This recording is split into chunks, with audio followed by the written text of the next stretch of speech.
Ding ding ding ding ding ding ding. But like spooky. Boom boom boom.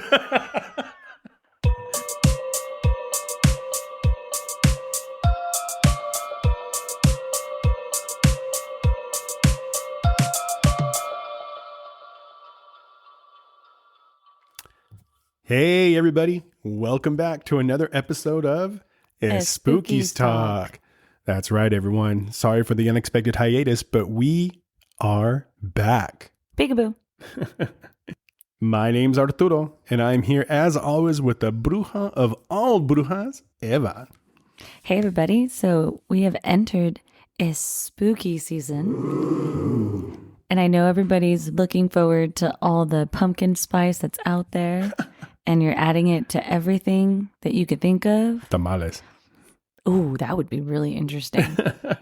Like, I don't even know if that would be good. Because you know how they have those sweet tamales? I kind of like some of those, but you have to do them right. Yeah. So I think the pumpkin spice would actually like balance it out pretty well. Because they're a little too sweet in my opinion. I like the savory. Good old, rajas and queso. Wow.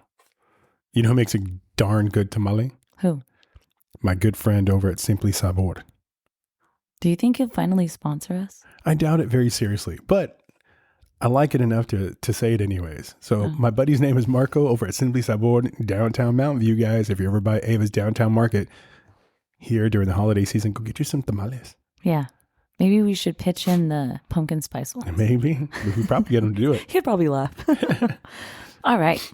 Well, with all that, let's jump into our ESPOOKYS Talk Cosmic Forecast. Yeah. Our theme is the eclipse between worlds. And just as added fun, I'm going to read it as if it were a spell. Oh. Sit down, everyone. If you're standing, sit down. Sit down next to your cauldron. Ooh. Light a candle. And grab a mirror. Circle of salt. The cosmos trembles tonight.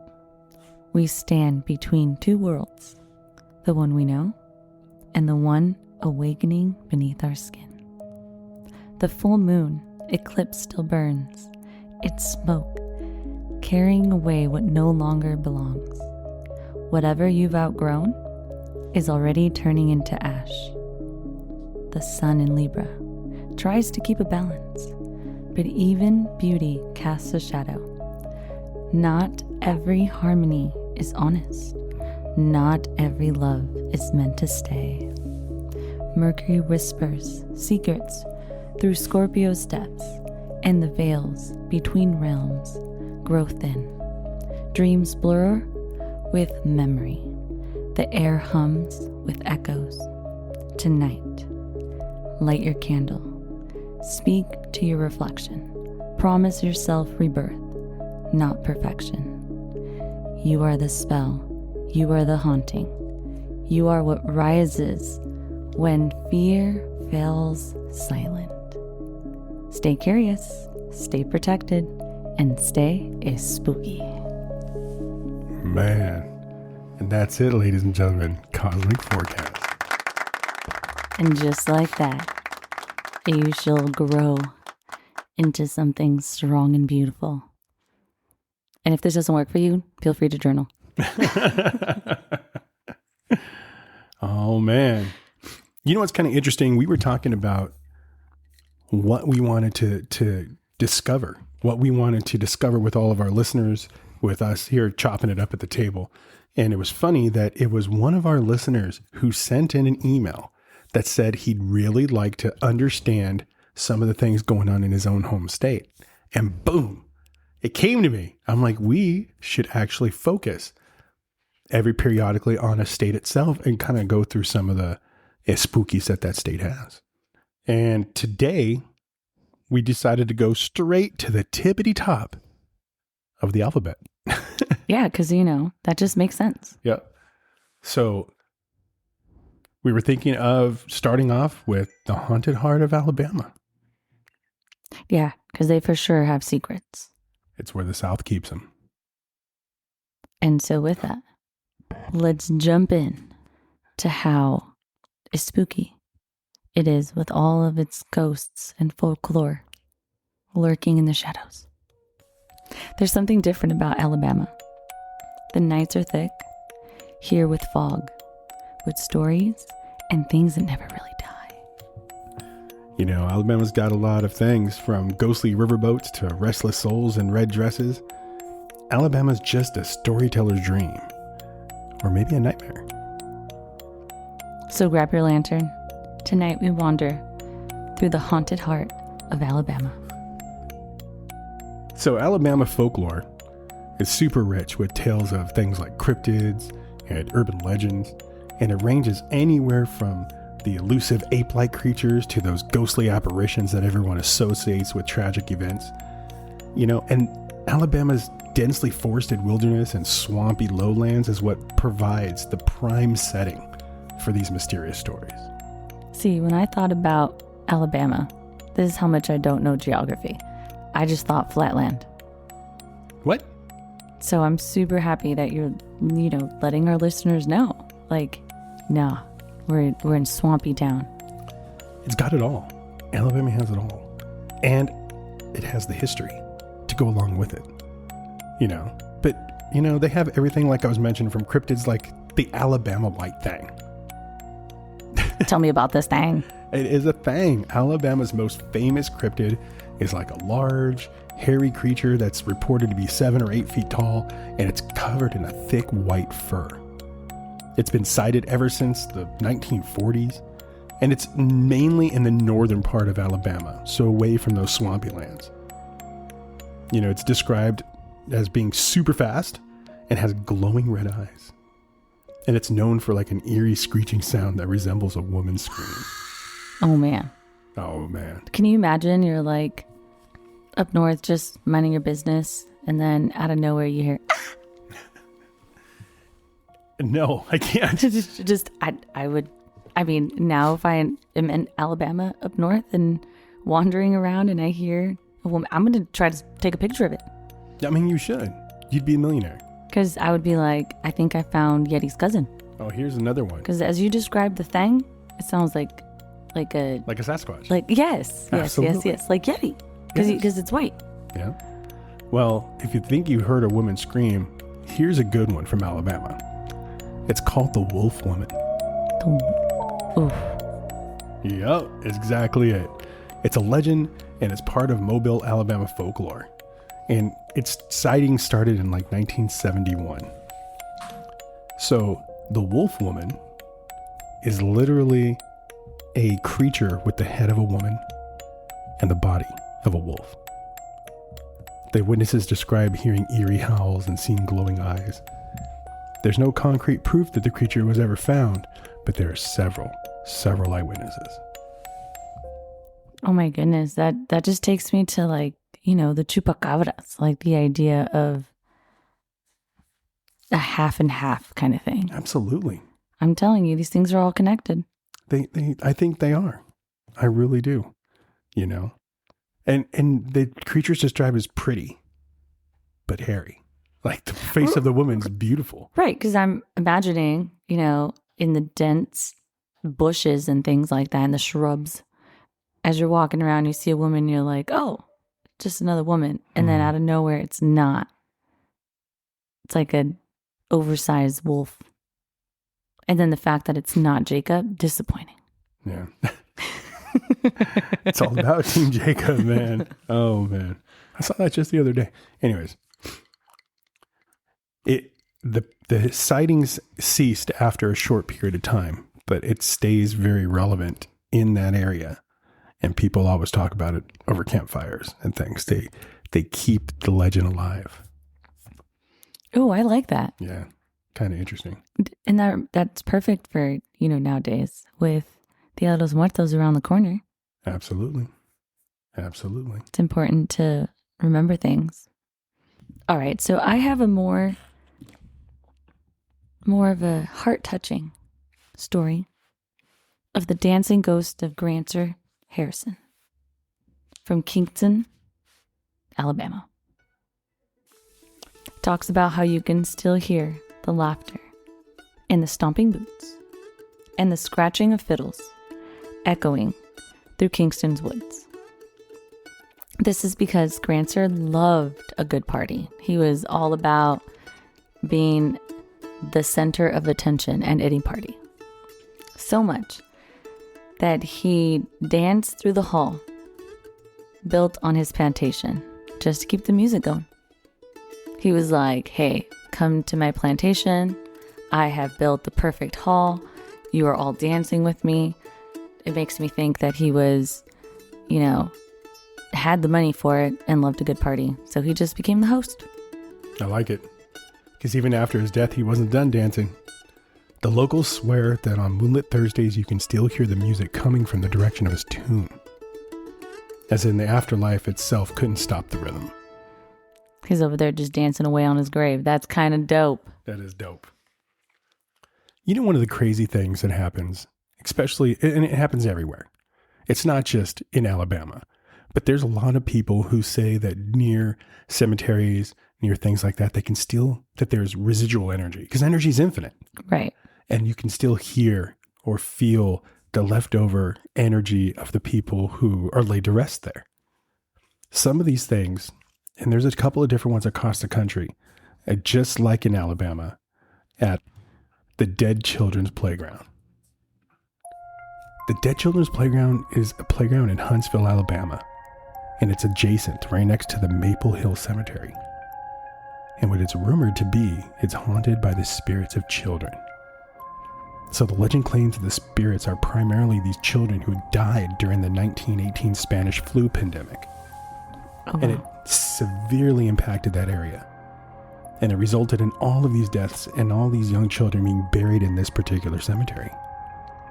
And late at night, unexplained, you would see swings move by themselves, apparitions including glowing eyes in the rocks or the trees, objects just moving on their own, just all in that particular area. Some people are convinced that that playground is haunted. Others dismiss the stories, but the spirits of the children is what's playing. Could you imagine you're, strolling by just because the cemetery caught your eye, and then you feel a little hand touch your shoulder? No. Like tag, you're it. I would soil myself. Let's be honest, everybody. Let's just be honest. I was on the spirit board and my elbow twitched and I freaked out. Can you imagine something just grabbing me by the shoulder? Well, because, children like to play. So I'm imagining that the apparitions would happen, and it's because their energy is so playful. You know what I like about that, about what you're saying? Yeah. Is that the energy is playful. Right. It's not demonic. Mm-mm. It's not negative. You know what I mean? These kids just, that's think back when we were kids and carefree, and that's the type of energy it is. Yeah. I love that. Because cemeteries are, they're blessed, right? So only good energy can stay there. That's why even when we were in Tonopah, Nevada, I'd rather be in the cemetery looking out, because that is a safe place. It's a safe haven. But the hotel we were staying at, not a safe haven, which is why we felt so much energy there, while we were visited so much. There was a lot of activity there. Well, guys. in the cemetery, we were really safe. Wow. I mean, we might get looked at by the people resting there, but other than that, it was blissful. So I would love to go play hide and go seek with all the children. I mean, that'd be awesome. I've actually I watch a lot of TV. I know I've said that before, and I watch a lot of not really documentaries, more like the little, paranormal caught on video, that kind of stuff, because I'm just intrigued. And I'm like, that's not real. That could be real. That's not real. I'm that guy. I have seen a couple of videos where you can see an entire playground. Mm-hmm. The trees are not rustling. Mm-hmm. There's no wind. You know what I mean? There's 4 swings, obviously just hanging there, and only one starts to swing by itself. Right. And people seem genuinely freaked out. It's very organic. you know, and I see those things and I think of the energy and stuff that could be, I could see this happening, you know, because I truly feel that energy is infinite. It truly is. I mean, we've seen, just because you're talking about things that move, so I'm going to get a little sidetracked. A little side note. I've seen a video where this man is walking by like a workout station at his local park, and the workout machine is being used by like a spirit because it's moving. And you know that takes like dynamic movement. Yeah, for sure. And so it's just interesting because the man is just like, he just stares and is recording and is just watching this spirit needing to work out. Yeah. I feel like at least he was working on his fitness and that man was his witness. Interesting. This is why I don't work out, guys. Even in the afterlife, that man was that ghost was probably some like bodybuilder and was like, hey, can't miss a gym day. Getting his swole on. I like it. So it's pretty cool. Thought that was interesting. You know what the other thing about kids though is they don't know. You know? I mean, they don't know. And that's why they say that children are more susceptible to things like recognizing energy, recognizing supernatural phenomenon. But I wonder if that also works kind of like is one of the reasons why children tend to come back. Like their energy doesn't know where to go. Like it doesn't know. I give you an example. There's a place in Alabama. Yeah. Called the Crybaby Hollow Bridge. And it's a legend that's centered on a bridge in, I think it's Huntsville or something like that in Alabama. And it's haunted by the spirit of a baby that died in the creek below. Now, there's a lot of different stories on how the baby died. Right, because I'm sure it was word of mouth from one person to another. And, you know, we've all played telephone and how it gets skewed. True. So visitors report hearing a baby's cries and a woman weeping. That reminds me of La Llorona. Yes, because body of water. Absolutely. And they say two major things about this particular story. One version of the story is that the poor baby died as the woman was trying to hide the baby from soldiers back in the war. The second version is the woman was scorned, mad, something, whether it was jealous, whether it was whatever, it was rage, and she threw the baby in the river and killed it. Either way, that was an innocent life lost, you know? Right. That energy just, where does it go, you know? So people now on that bridge, they hear baby cry. They hear the whimpers. And they can hear sometimes a woman weeping. Well, of course, because La Llorona's trying to find the children, and if a child's out there crying, oh wow. Yeah, that's creepy. But it's always a body. La Llorona is by a body of water. There it is. If there's a body of water near your house, careful. They also say that cars on the bridge mysteriously like stall or shake when they're crossing the bridge. Oh, see, like the trauma, the energy was so big and so unjust that it's like affecting the it's like a magnet. manifesting itself into reality, you know, just see, that's terrifying. Yeah, I'm telling you. That's all bad. just no thank you. Alabama's loaded with just so much history, you know. Yeah, because and unfortunately, a lot of tragedy. You know, it dates back to everything, including, you know, the war and a bunch of different things that just kind of happen around.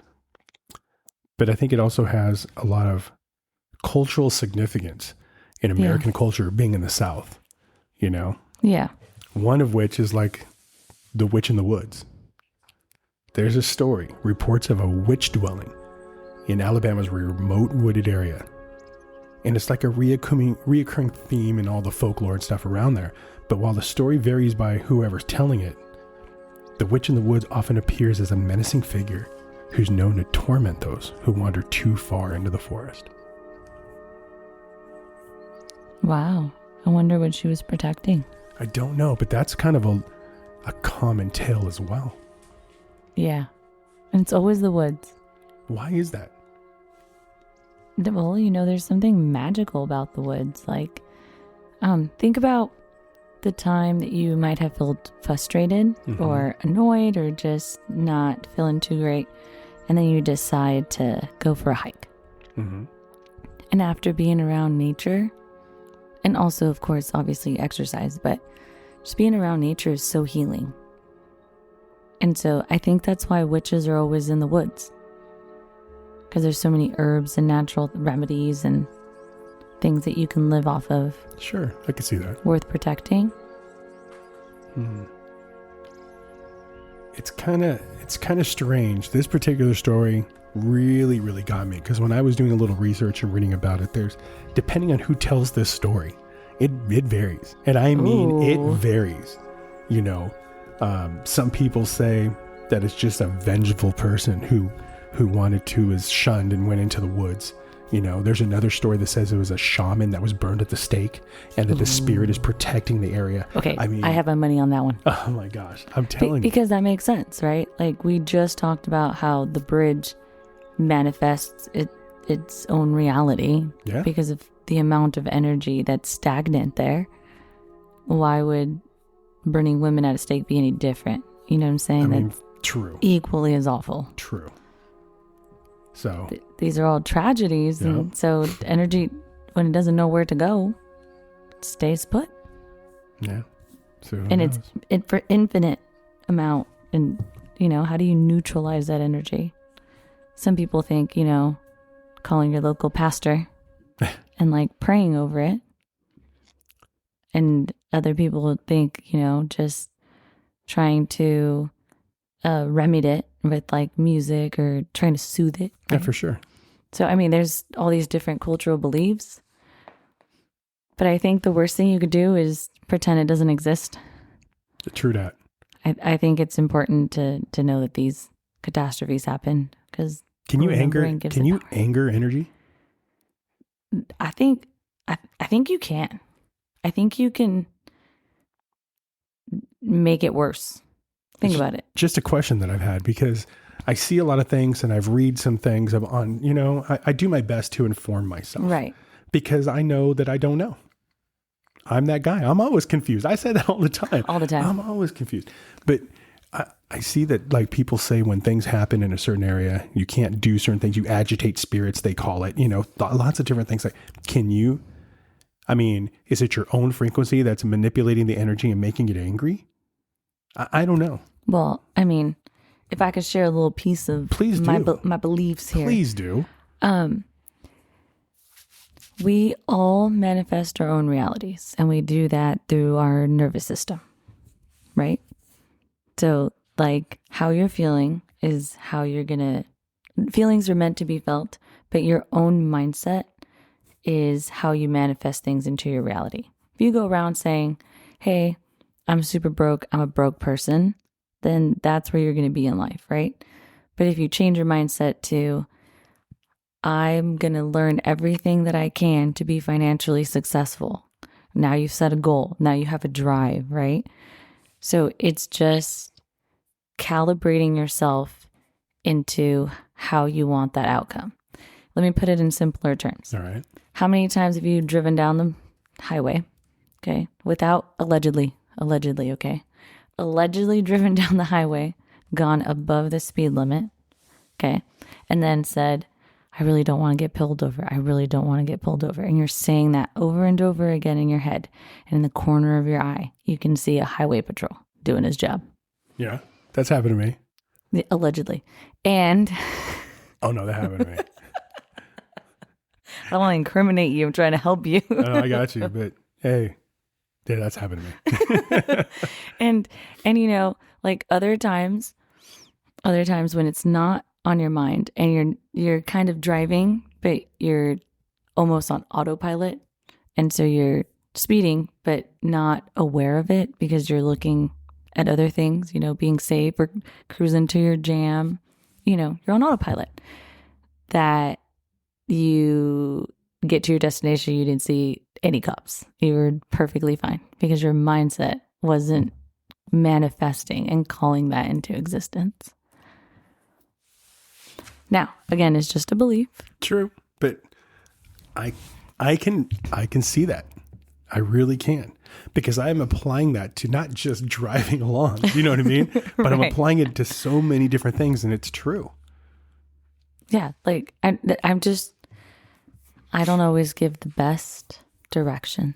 I give great examples. So, just think about things like, what was your mindset in something that happened? What were you afraid? And fear is the biggest one for us as humans. Yeah. Fear is the biggest one because then your nervous system goes into defense mode or fight or flight. And then, so now you're not at your fullest control. True. And so with all that, it's so important to not let yourself get there. Be aware of it in the sense where you're like, hey, I'm in control. Mm-hmm. And that's kind of what our cosmic forecast was talking to us about, right? Right. Full circle here. Totally. You trip me out when you talk about fear and survival instincts and how it's primal and powerful and that emotion influences so many different behaviors. I don't know if you guys know this. I work with children.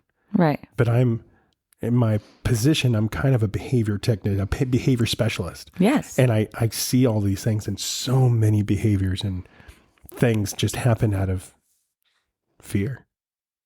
Yeah, because we don't always have all the answers.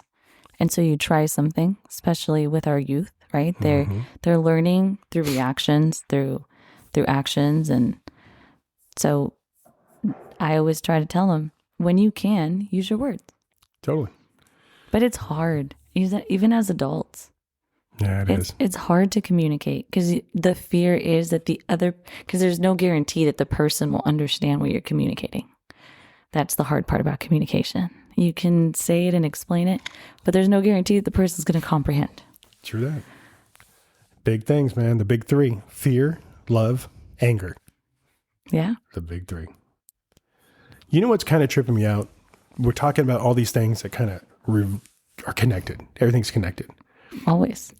And it trips me out. I was just, as we were talking, guys, I keep looking at my notes and things like that. And one of the things that I was talking about, that bridge, right? Or right. Things like that. And no, I was talking about the bridge. Yes. And the baby and all those things. But the women in the woods, even though they're kind of far from Alabama, yeah.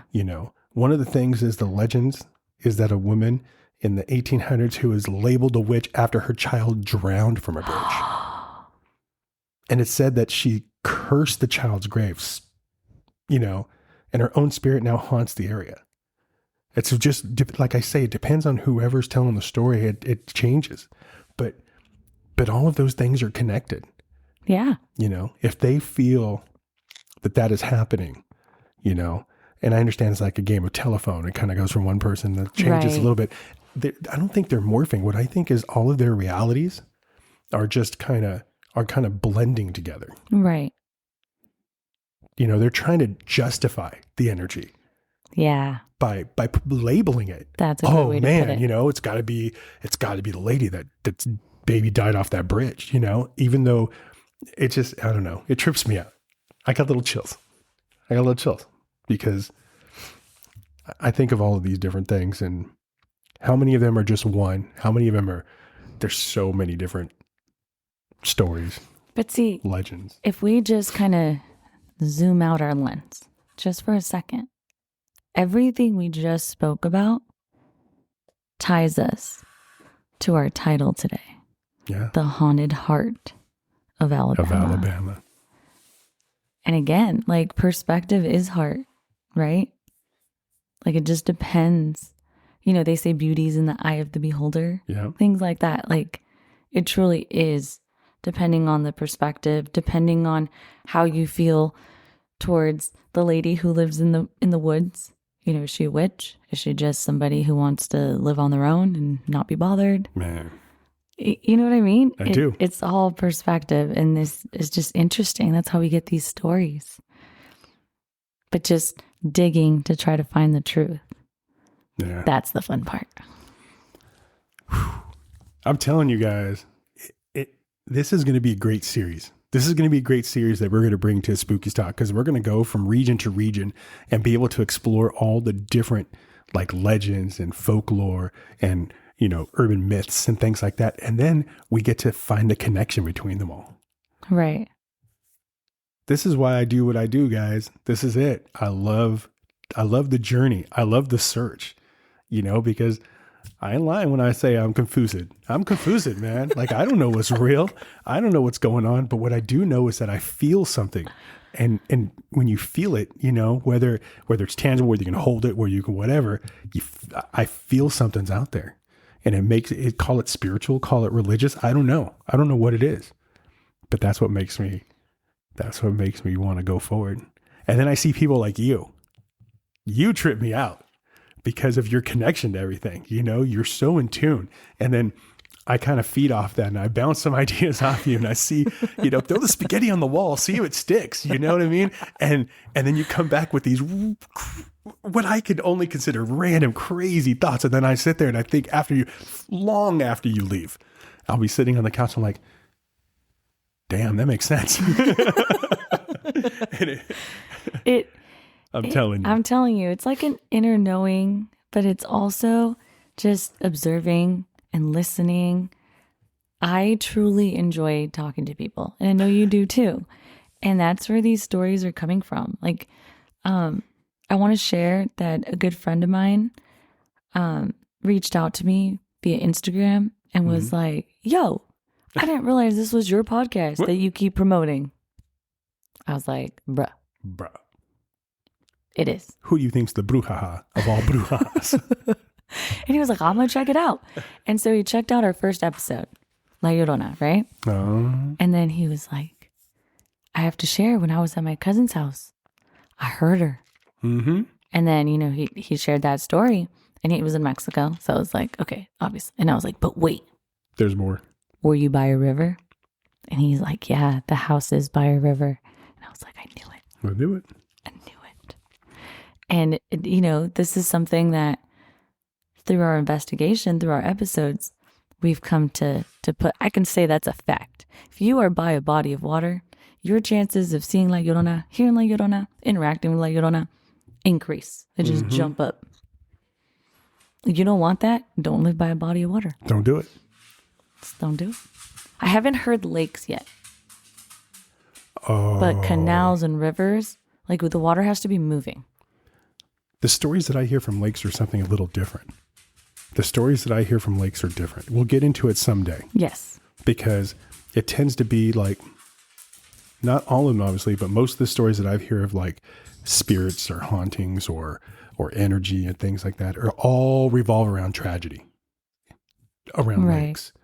And I think it's because, I mean, I don't think this. I do think this, but I think it's possible because rivers flow. Energy flows. But when there's a tragedy in a still body, where it gets trapped, like where can it go? The energy is kind of stuck there. Do you know what I'm saying? Yeah, just like the bridge. I know what you're saying. Just like the bridge. We're making connections here. Always. Oh. This is dark. All right, everybody. I'm about to break your little hearts. So where steel is built in a city, these poor men lost their souls to a fire. That's one of my biggest fears. No one should ever go in that manner. Yeah. And I think it is October 29th or the 30th where it's actually like remembering those that were burned. There's like a designated day for it. Well, this one foreman, James Wormwood, ruled with an iron fist. So he was like a Scrooge. That makes sense. He's in a leadership role. Fell or was pushed. Oh, man. Into the molten steel. Oh, man. It's like the Joker, but worse. That is way worse. Ugh. You know, I read something about this, and basically in there, the workers still hear footsteps echoing on the catwalks. voices call their names from the dark, and sometimes the furnace groans like something's alive.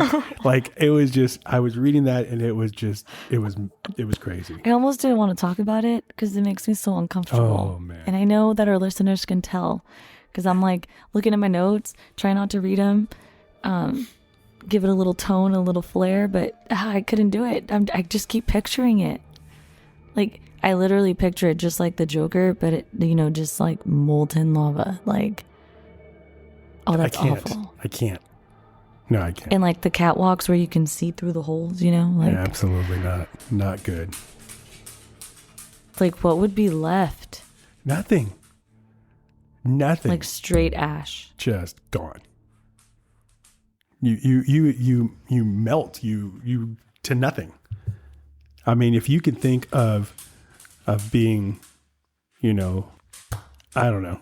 Like with these Aries full moon, the only thing that you should be turning to ash is what you've outgrown. Just a reminder from our cosmic forecast. Yeah, absolutely. I'm sorry I had to lighten the mood. That was just no, thank you. I'm telling you.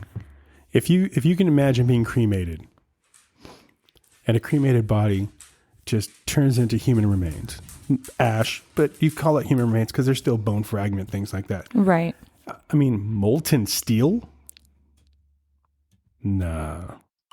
Could you imagine that, like, if nobody found it and stuff, like... Not only that, he was pushed in. That means he was burned alive. The energy is, like, in someone's building. Bueno.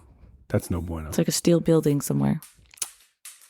So, as we travel and when we eventually get to Alabama, I'm not going there. Negative. I don't want to be in a building where that steel's at. Of somebody's hurt and soul. Oh, that's a lot. So, way to be a Debbie Downer. Birmingham, Alabama. No, thank you. I mean, I'd go to Birmingham for some other stuff, but no thanks. No, I'm scared now. I'd rather go hang out at Huntsville, Alabama with the children playing in the playground. That was my favorite story so far. That was your favorite one? Yeah. Of the children that come out of the cemetery to go to the playground? Just like take a volleyball at a cemetery and just see if anybody will return my serve. Man. Maybe badminton. Pickleball. Make it a little more elaborate. Oh, man. You just see me like setting it all up. What about the red lady from Huntingdon College in Montgomery? Let me guess. She was shy and isolated. Yeah. Yeah. And she wore a red dress, given from the name. Going by context here. From head to toe. And students still say that they've seen her pacing the halls late at night, clutching a red parasol and weeping as she walked around. And every year on her anniversary of her death, they say her room glows like reddish crimson from within. That's crazy. Wow. Her paint still burns. Those old dorm walls. That's nuts. You know what? That's so fitting to her character. Of course, she's going to like let people know like, hey, I'm still here.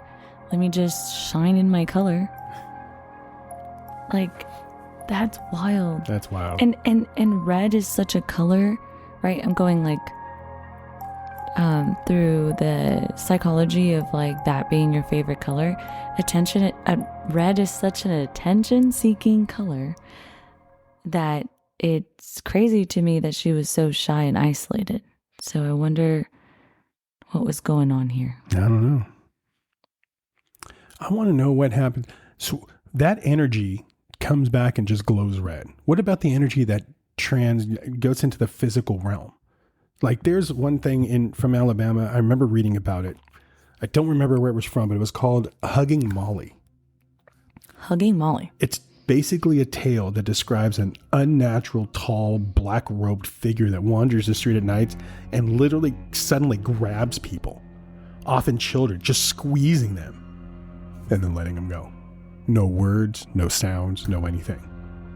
See, that makes me think that Molly like lost a child or something. Maybe. Super creepy. And just like uses that energy. Because you got to think about it. Like as a ghost, it must be really difficult to transfer part of you into an object. I don't know. To make it move or do things, right? That's just nuts to me, though. It'd be interesting if science can figure out how that works. Can you picture wandering down the street and something just grabs you, hugs you all super tight, and then just let you go? You hear nothing, see nothing. See, I would appreciate it. A hug a day can You save. would. A You hug a would day appreciate can it. save a life. Well, let me tell you. I'll stick with the apple. They keep the doctor away. Yeah, absolutely, because that's super creepy. She's not known to cause physical harm to people, but I don't think I'd like to just get randomly grabbed. I mean, I'm sure it's startling, but That's to say the least. but I would appreciate it. I'd be like, thank you.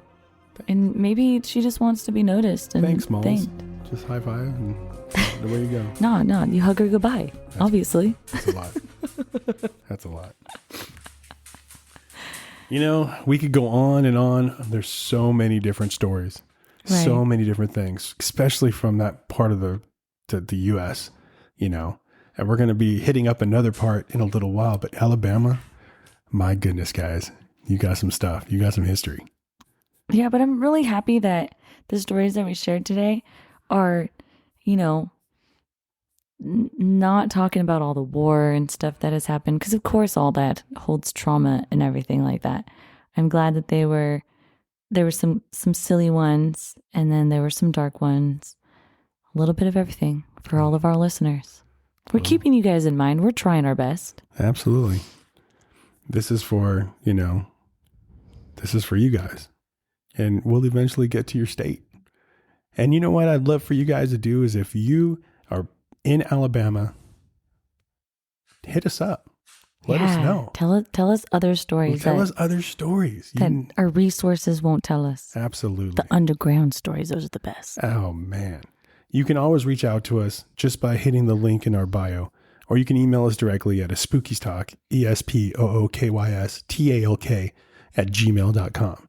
But you can just let us know. You can also leave us comments on our Spotify account. For sure.